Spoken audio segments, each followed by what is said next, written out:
तो आपने क्वेश्चन को समझ लिया है। अब इस क्वेश्चन को अच्छे तरीके से यहाँ पर डायग्रामेटिकल फॉर्म में बुक में ही दिया हुआ था, ठीक है, मैंने वहीं से लिया है। तो ये इधर वाला जो हिस्सा है वो एक ट्रायंगल बन रहा है, इधर वाला भी हिस्सा एक ट्रायंगल बन रहा है और इसका एक कॉमन पॉइंट सी है। लैडर 15 मीटर, इधर भी 15 मीटर, ये आपका 90 डिग्री, ये आपका 90 डिग्री, ये हाइट यानी कि परपेंडिकुलर 9 मीटर, इस ट्रायंगल के लिए परपेंडिकुलर 12 मीटर, इस ट्रायंगल के लिए हाइपोटेन्यूज 15, इसके लिए भी हाइपोटेन्यूज 15। निकालना हमको क्या है, हमको निकालना ये पूरा जो साइड है ए से बी तक, ए से बी तक यही होगा विड्थ ऑफ द स्ट्रीट, क्योंकि स्ट्रीट तो ए से बी तक ही है कि नहीं है। तो पहले हम लोग सॉल्व करने से पहले इसमें कुछ प्लानिंग करते हैं। प्लानिंग क्या है, इस ए टू बी जो डिस्टेंस है इसको निकालने के लिए अगर हम ये ए टू सी इस ट्रायंगल से निकाल लेते हैं और सी टू बी इस ट्रायंगल से निकाल लेते हैं, फिर लास्ट में दोनों को ऐड कर देते हैं तो हमारा ए टू बी आ जाएगा, बस पाइथागोरस थ्योरम। तो हम लगाते हैं बाई पाइथा जो है, पाइथागोरस जो है वो एक कॉमन नाउन नहीं है, प्रॉपर नाउन है, इसलिए उसको कैपिटल से लिखना है, बाई पाइथागोरस थ्योरम, ठीक है।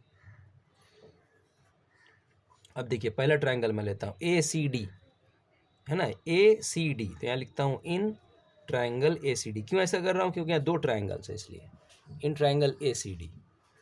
इन triangle A C D Pythagoras theorem आप लगा दीजिए, H square is equal to P square plus B square.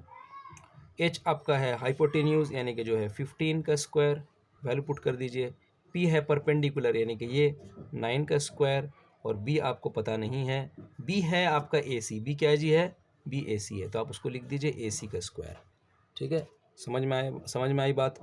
अब 15 का स्क्वायर आप क्या करेंगे, 15 को 15 से मल्टीप्लाई कर लेंगे तो हो जाएगा 225।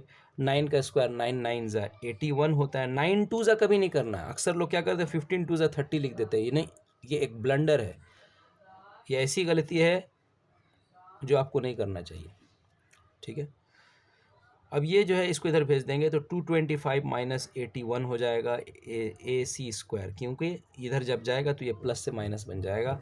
माइनस अब जब करेंगे 225 को 81 से तो ये आपको मिलेगा 12 में से 8 को माइनस करेंगे 24 124, ठीक है। सही से इसको माइनस कर लेते हैं हम लोग, 12 में से 8 जाएगा 144, कितना मिलेगा जी, 144 मिलेगा ए सी स्क्वायर, ठीक है। अब हमको निकालना है ए सी, यानी कि हम लोग इसको ऐसे लिख सकते हैं ना, ए सी स्क्वायर इज इक्वल टू 144 का अंडर रूट, क्योंकि जब ये रूट स्क्वायर इधर जाएगा तो वो रूट बन जाएगा। अब 144 का आप रूट निकाल लीजिए, यानी कि एलसीएम करके आप देखिए निकाल लीजिए, 272 236 218 2933। अब इसको आप अंदर में लिख लीजिए, 1 2 3 4, 2 4 है और 3 2 है, ठीक है। इससे एक पेयर बना बाहर, इससे एक पेयर बना बाहर, इससे एक पेयर बाहर, मल्टीप्लाई कर लीजिए, 4 3 ज़ा 12 यूनिट देख लीजिएगा वो मीटर में है, ठीक है। तो ए सी आपको यहाँ पर इस ट्रायंगल से 12 मीटर में मिल गया। अब हमको क्या करना है भाई कि दूसरे ट्रायंगल से हमको ये साइड निकाल लेना है, फाइनली इन दोनों को ऐड करना है ना, तो ये साइड तो हम पता कर चुके हैं, अब ये निकालना है। तो चलिए अब उसको यहाँ लिख लेते हैं, दूसरे पेज पे यहाँ लिख लेते हैं। अब यहाँ लिखेंगे इन ट्रायंगल, उस ट्रायंगल का नाम क्या है, उस ट्रायंगल का नाम आप देख सकते हैं BCE, ठीक है, BCE, उस ट्रायंगल का नाम क्या है जी, BCE। इसको लिखेंगे इन ट्रायंगल का एक ड्राइंग बना लेंगे, सिंबल BCE, ठीक है। फिर लिखेंगे बाई पाइथागोरस थ्योरम।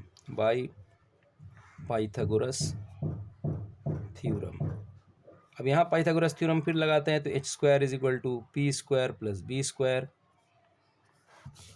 तो आप देख सकते हैं कि h जो है वो 15 है, h माने हाइपोटेन्यूज, तो इस ट्रायंगल के लिए 15 है, तो 15 का वैल्यू हमने यहाँ पर पुट कर दिया,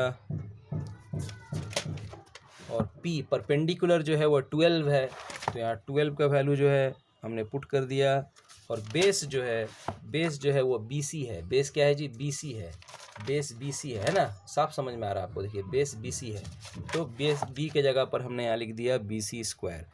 अब 15 का स्क्वायर फिर से आप कीजिए तो वो 225 होगा, 12 का स्क्वायर आप मल्टीप्लाई करके निकाल लीजिएगा, वो 144 होता है BC स्क्वायर। इसको इधर भेज दीजिए तो ये हो जाएगा 225 माइनस 144, माइनस को अच्छे से लिख लूँ, BC स्क्वायर माइनस अगर आप करेंगे तो ये आपको आ जाएगा 181 आंसर आएगा। ठीक है, माइनस करेंगे तो क्या आएगा जी, 81 आएगा, 81। ठीक है, अब हमको निकालना है BC, सो देयरफॉर BC हो जाएगा √81। 81 होता क्या है, 9 9 से 81 होता है, जिसको हम लोग ऐसे लिख सकते हैं, 9 का पेयर बाहर मिला, 9 मीटर्स। तो BC क्या निकल गया, BC निकल गया 9 मीटर्स। यानी कि AC हम लोग 12 मीटर्स यहाँ पा चुके हैं, AC हम लोग यहाँ 12 मीटर्स पा चुके हैं। ये हमारा 12 मीटर है, ये हमारा 12 मीटर है, और BC हम 9 मीटर पा चुके हैं, ये हमारा 9 मीटर है। अब यहाँ से यहाँ तक अगर इन दोनों को ऐड कर देते हैं तो ये पूरा length width of the street निकल जाएगा। सो फिर यहाँ लिख देंगे हम लोग, क्योंकि विड्थ ऑफ द स्ट्रीट मैंने पहले एक्सप्लेन कर दिया था। Therefore width of the street, width of the street क्या होगा, विड्थ ऑफ द स्ट्रीट क्या हो जाएगा, AC plus BC, AC plus BC। AC क्या है 12 मीटर और BC क्या है 9 मीटर प्लस क्या 21 metre. Width of the street क्या आ गया 21 मीटर। दूसरा सम जो है नंबर 9 वो मैं दूसरे वीडियो में एक्सप्लेन करता हूँ।